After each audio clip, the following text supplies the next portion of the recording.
Good morning. In 1954, Senator Joseph McCarthy was the chief counsel during the Army-McCarthy hearings in the U.S. Senate and was investigating in Hollywood and New York City theaters for suspecting communists who were directors, actors, actresses, and even playwrights. And if so they were, then they would be kicked out of their careers. Marvin Porter happened to be an uprising new playwright in Brooklyn. And unfortunately, he was one of those so-called communists.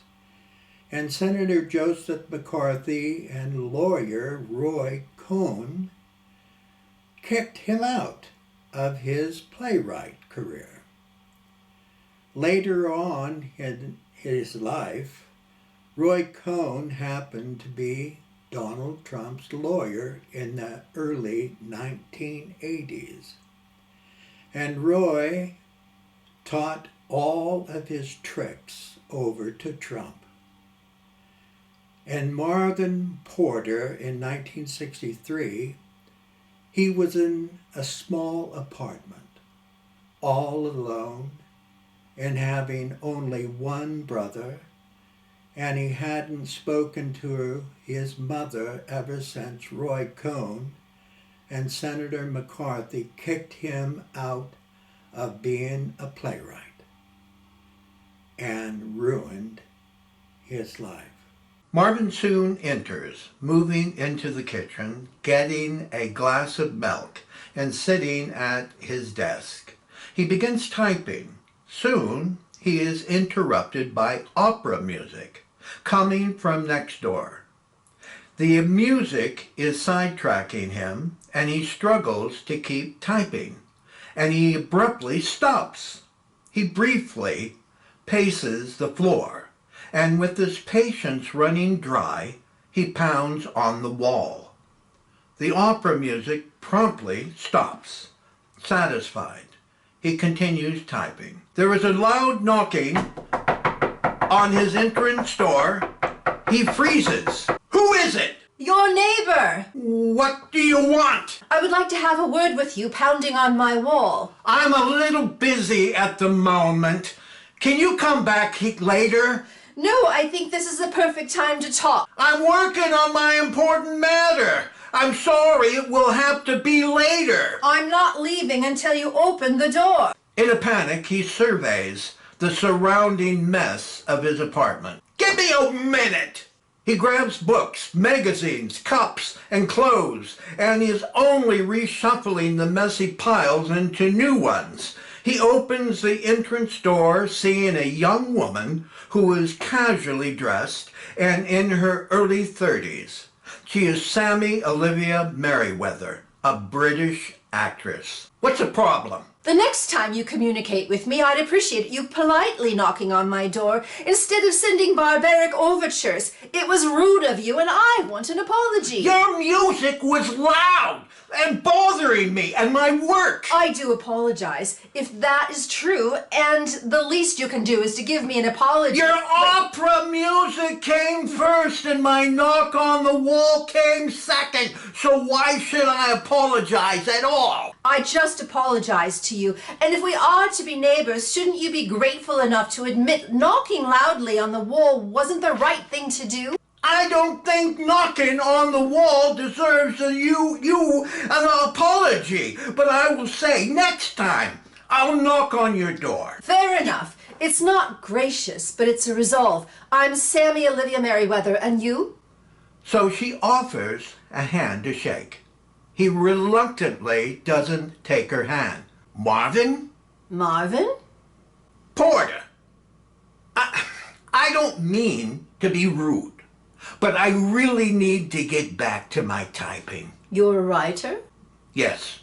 What do you type? I write about people. Are you a novelist or a playwright? As I said, I need to get back to my work. Maybe another time we can talk? Of course. I don't mean to intrude. and let us be good neighbors. Goodbye, and I promise to keep my volume down. Okay, that will be a start. Goodbye. Marvin shuts the door and moves to his desk. He begins typing. There is a knock on the door, and Marvin stands up quickly and opens the front door, thinking Sammy has returned. What the? Standing outside the doorway is 43 years old Baxter Hennessy, Marvin's longtime friend. He has 2 suitcases on the floor, and he is casually dressed in dark slacks, a white long-sleeved shirt, and wearing a knitted, colorful beret on his head. I'm an orphan again. What did you do now? You really don't want to know. Aren't you going to ask me in? I'm thinking about it. Is he going to be pounding on my door again? No. This time it's completely over between us. I finally saw the true man that I loved, and he wasn't faithful to me at all. Marvin, do the neighbors need to know all about my soap opera? I'm not promising you anything. Do you understand? There is a cot in the broom closet, and you can sleep in the kitchen. Will that do? Yes, completely. It didn't work out before, but I'll let you stay here long enough to find another place to live, okay? You're so kind. Stop flattering me. It doesn't work anymore. Grab your bags and put them into my bedroom so we won't trip over them in the kitchen. Baxter picks up his 2 suitcases and enters. If I'm looking correctly, the banana peel is exactly at the same place near the flower pot by the window.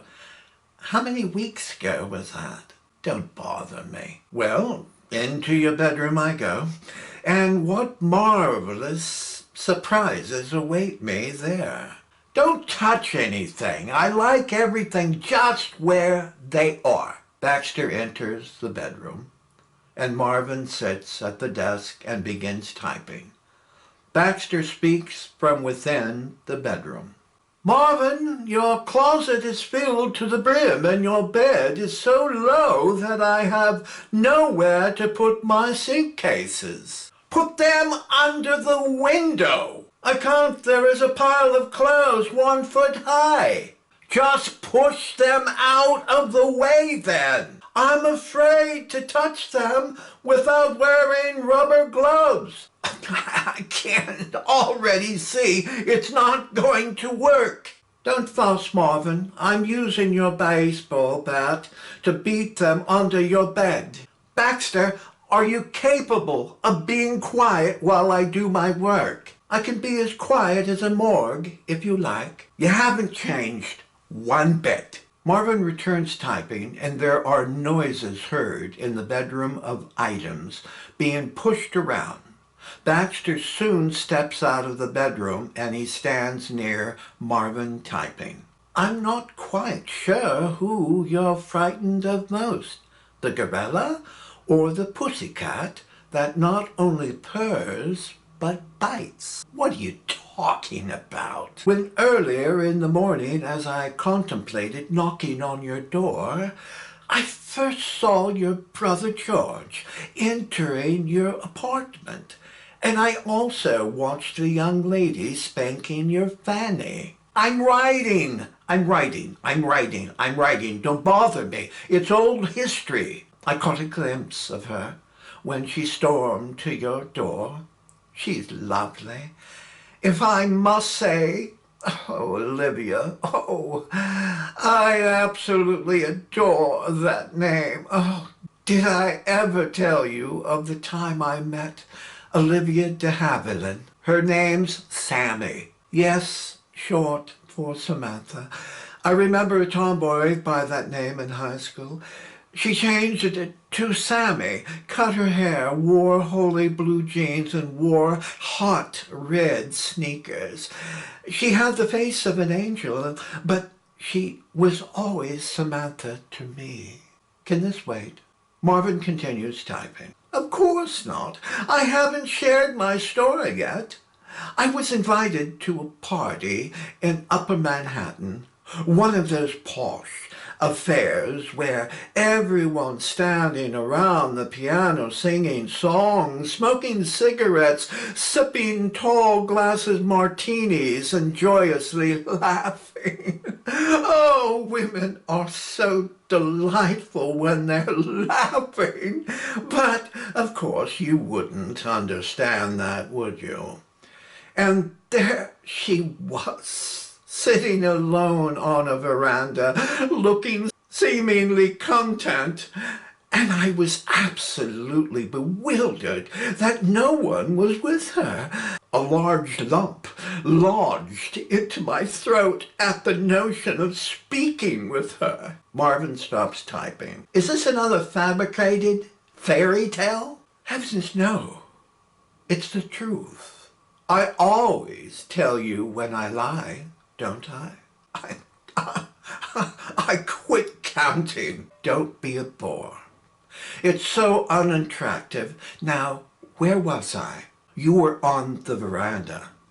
Oh, yes, the beautiful veranda on such a lovely night.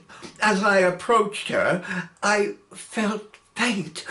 Oh, and with my trembling voice uttering, "Lovely evening, isn't it?" She probably said, "Oh, God, another lovesick puppy in heat. Where do they all come from?" You're so cruel. She found me quite entertaining, really. Don't flatter yourself. Booze often turns blurry nightmares into joyous delusions. On the contrary, my dear man, I asked her, "May I get you a drink?" She then politely answered, "No, thank you. Good girls never drink alone with strangers." What does that mean? Must there be a reason why? Can't we just enjoy pleasant conversations without feeling obligated to resolve questions?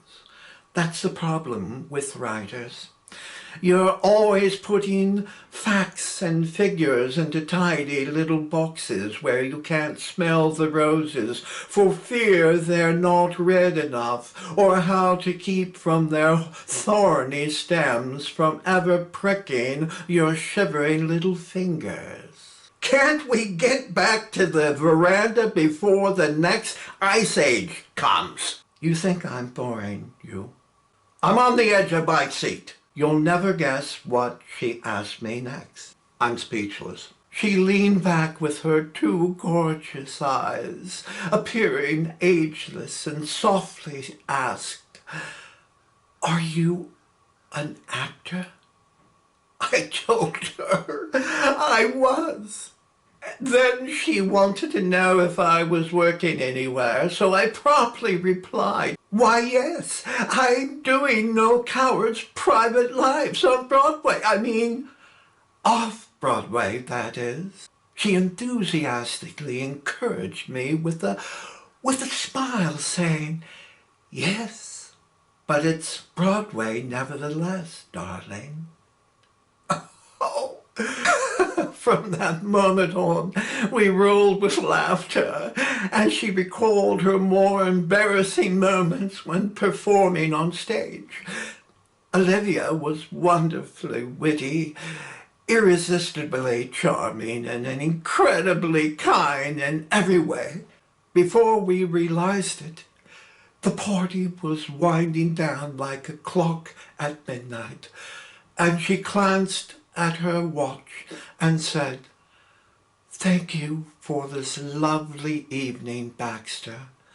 I usually find these social events as annoying nuisances, but thanks to you, you've rekindled my joy for these silly indulgences."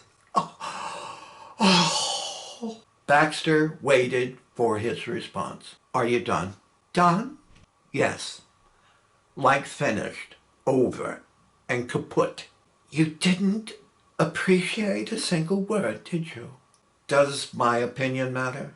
If you have a brain, that is. If you're done, I'm going back to work. What work? My column, if you've forgotten what I write. You can't call it a column. It's more like digging a grave. It pays my rent. What's wrong with that? You once were a serious-minded writer. Have you forgotten? Not another fucking word. It's my past. Writing obituaries are more meaningful than I once wrote before, and you know that. Baxter, you were there. No, writing the Yellow Pages is more inspirational than what you're writing now. You should be writing about life instead of death, my friend. Baxter turns and sits down at the piano, tickling its keys, and Marvin begins typing.